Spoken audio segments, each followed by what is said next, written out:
Is it true that you've acquired a house? If so, I'd be interested in living with you unexpectedly. My mother-in-law started uttering such an absurd proposition over the phone. She must have caught wind of our recent home purchase from my husband. I could discern my sister-in-law's amused chuckles in the background.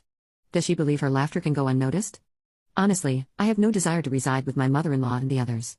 I thought my husband shared the same sentiment. However, the fact that they've been informed about our new house, could it be that they're assuming we'll be living together?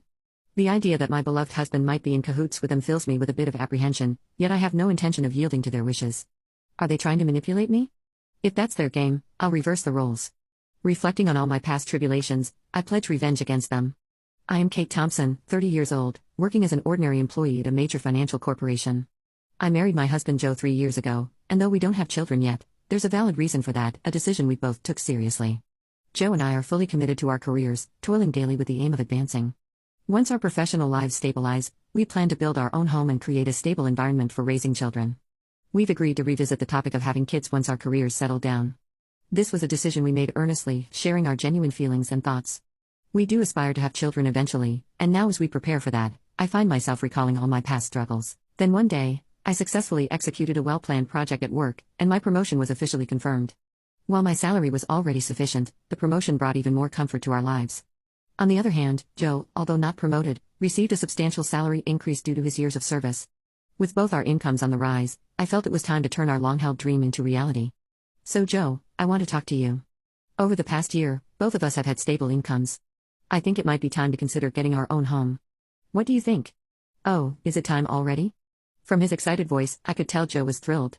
Actually, I've been thinking about it too, but since I haven't been promoted yet, I felt a bit hesitant to bring it up.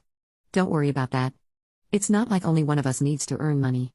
I was thinking it might be okay to build our home in my name. Really? Well, you do earn more now. If you're okay with it, let's build our home in your name.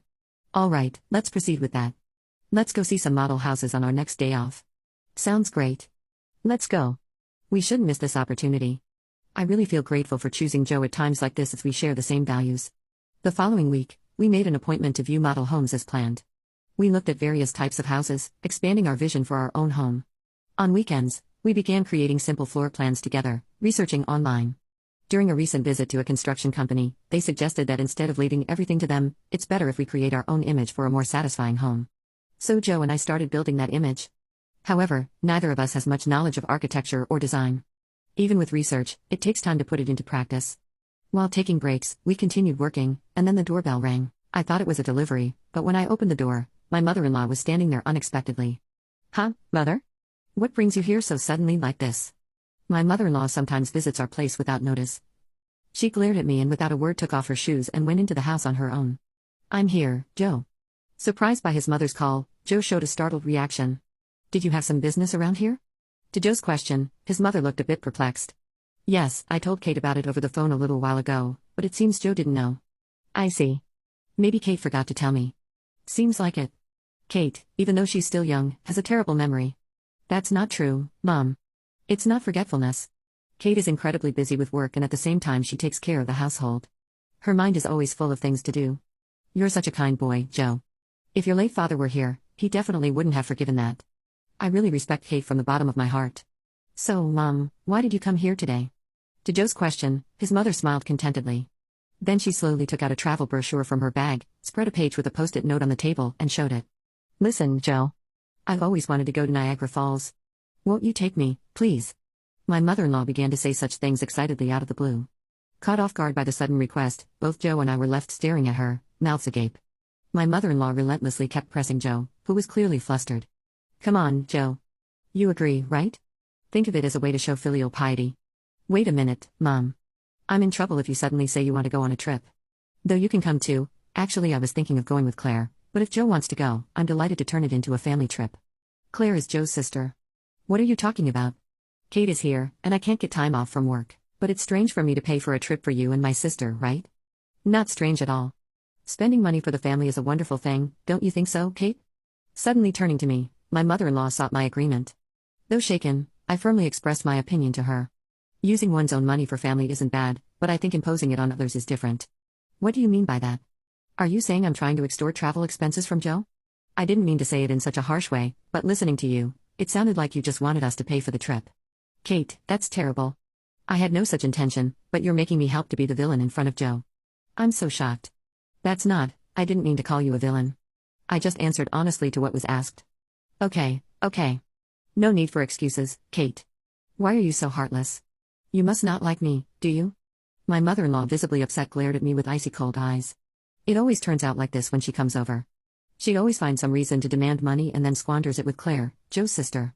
Spending money for the family sounds nice, but what my mother-in-law does is practically extortion. The situation is entirely different when Joe gives them money out of kindness, no matter that they're his family. I never really liked Joe's brazen mother and sister. According to Joe, his mother and sister became so selfish after his father passed away. Joe's father died when he was in high school, and since then, they have lived as a trio. With his strict father alive, he watched over the finances, but with his departure, there was no one to stop them, and they even freely spent the life insurance money. Also, since Claire works part-time, not as a full-time employee, her salary is low, and their life is always on the edge, so this is why she regularly visits our house, making excuses like life is tough or I want to relax and travel somewhere, to extort money from Joe. Before marrying Joe, it seemed he was at the mercy of his mother and her demands. After his father's death, a sense of dependence for being cared for by his mother had bound Joe. However, since marrying me, Joe seems to be gradually realizing their true nature. Even when repeatedly asked for money recently, he's been trying hard to refuse. For Joe, that's quite a growth. Moreover, he has recently become able to speak back firmly to his mother. To my mother-in-law, spiteful words like, "You don't like me, do you? Or why should I? For such an uncharming daughter-in-law." Joe responded clearly, "Just because you're my mother doesn't mean you can speak badly of Kate. Didn't Kate just answer what you asked her, Mom? You're taking Kate's side. What are you talking about? I think you're in the wrong here, Mom. That's so unfair. Surely Kate must have poisoned your mind against me. Poor thing. You were such a kind child before we got married. I'm telling you that's not it. I'm saying this because I think so." Joe's firm response surprised my mother-in-law, who was not used to being talked back to like that. With a frustrated look biting her lower lip, she said, "Fine," and left. "Kate, I'm sorry I always make you feel uncomfortable." "No, it's okay. You stood up for us this time. Once we build our own home, we'll be further away. Let's not interact with Mom and them then." "Yeah, that would be a relief. If you're okay with it, Joe." "I'm grateful. A place we are considering for our new home is quite far from our current apartment, improving the convenience to both of our workplaces. Our current apartment is about 5 train stations away from Joe's parental home, but the new house will be 3 times farther and require transfers. The route from the station is also complex, so if we don't give them the address, they won't be able to find our new home. It's a good chance to cleanly break off our relationship with my mother-in-law." Later, we submitted our imagined floor plan to the construction company, and the construction started 2 months later. After about half a year, our $500,000 dream home was completed. We managed to squeeze some time from our busy work schedules to pack a few days before the move. I received a call from my mother-in-law on my smartphone. This is why I turned on the speaker and answered the phone. "Hello," I said, and my mother-in-law started speaking in an unusually high-pitched voice. "Kate, when are you moving? You bought a house, right? I want to live with you." Suddenly, on the phone, my mother-in-law began to say such an outrageous thing. She must have heard about our new home purchase from Joe. I could hear Claire, my sister-in-law, chuckling in the background. "That's great. We can make Kate work for us every day, Mom. You came up with a good idea." Do they think their words aren't reaching me? It's clear they plan to piggyback on our move. I imagine them planning to use me for an easy life. Honestly, I have no intention of living with them. I thought Joe felt the same, but telling them about the new house, could it be that they're assuming we'll live together?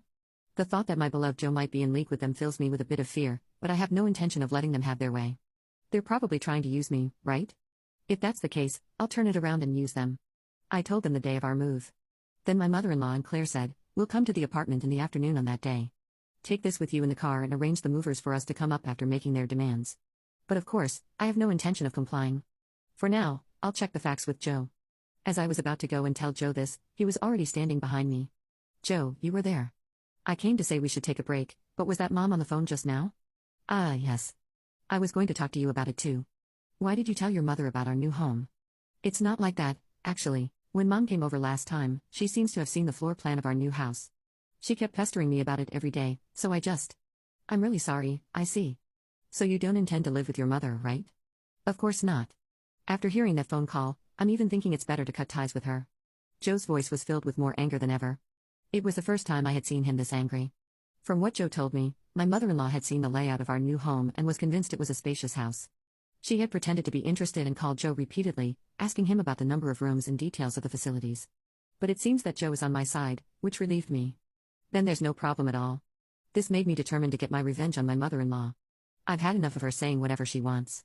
But it's goodbye to that now. I'll make sure to settle this properly. And so the day of the move arrived. Joe and I had the movers transport our things in the morning and headed to our new home in our car. By the time we finished moving everything, it was already past 1 p.m. Checking our phones while taking a break, we saw dozens of missed calls from my mother-in-law. She called me too, Joe said, sounding weary. Then my mother-in-law called again. I answered the phone with the speaker still on. Hello, Kate, where are you? I told you I'd be at the apartment in the afternoon, didn't I? Yes, you did say that. So what can I do for you? What do you mean you didn't arrange for the movers? I've been waiting at home, and not a single truck has shown up. So I had to go to your apartment myself. Is that so? Well, that's too bad. You know I didn't arrange for movers. What? That's not the agreement. Where's your new house? Clearly dumbfounded, my mother-in-law probably thought that as long as Joe was there, she could always have her way. But Joe is different now. He's my precious Ellie, determined to cut off the bad ties with his family. I spoke firmly, just to let you know, neither Joe nor I have any intention of living with the two of you from now on. Please don't involve yourselves in our lives. What are you saying? Your opinion doesn't matter. It's up to Joe to decide. At least tell me where the new house is right now, huh? How are you going to get here without even knowing the address? This house is in my name. I have the right to decide who lives here. If you two just barge in, it's trespassing, and I'll sue you right away. What? Trespassing? How rude to say that about your husband's family? At that point, Joe spoke up in a deathly cold voice. Boy's family? My father, who was a family member, is already gone, isn't he? What are you saying, Joe? After hearing that last phone call, I'm utterly fed up with you two. Just having a blood relation with you is embarrassing. From now on, my family is only Dave and Kate. I no longer consider you two as my family. Wait, Joe, don't say such things. Don't bother us again. Got it? With that, Joe hung up without waiting for her reply. He swiftly set his phone to block her calls. Hey Joe, are you really okay with this? I asked. Yeah. I finally realized that Mom was just using me to her advantage. I feel completely relieved now, Joe said, looking truly refreshed. Sincerely believing what he said, that's how we as a couple managed to cut off the bad ties with my mother-in-law and sister. Afterward, they had to change their lifestyle drastically as Joe stopped supporting them completely without any contact with Joe. They lost their fallback option. Later on, my sister-in-law's part-time income wasn't enough, and my mother-in-law had to start working part-time as well. Being a housewife for so long, she wasn't used to the working environment and was clumsy, often being disliked at her workplace. Meanwhile, we live a peaceful life in our new home with no sudden visits from my mother-in-law anymore. We are truly stress-free. I'm endlessly grateful to Joe for believing in me and cutting ties with his toxic blood relatives. We might face various challenges in the future, but even then, I trust Joe, and we will support each other and walk through life together.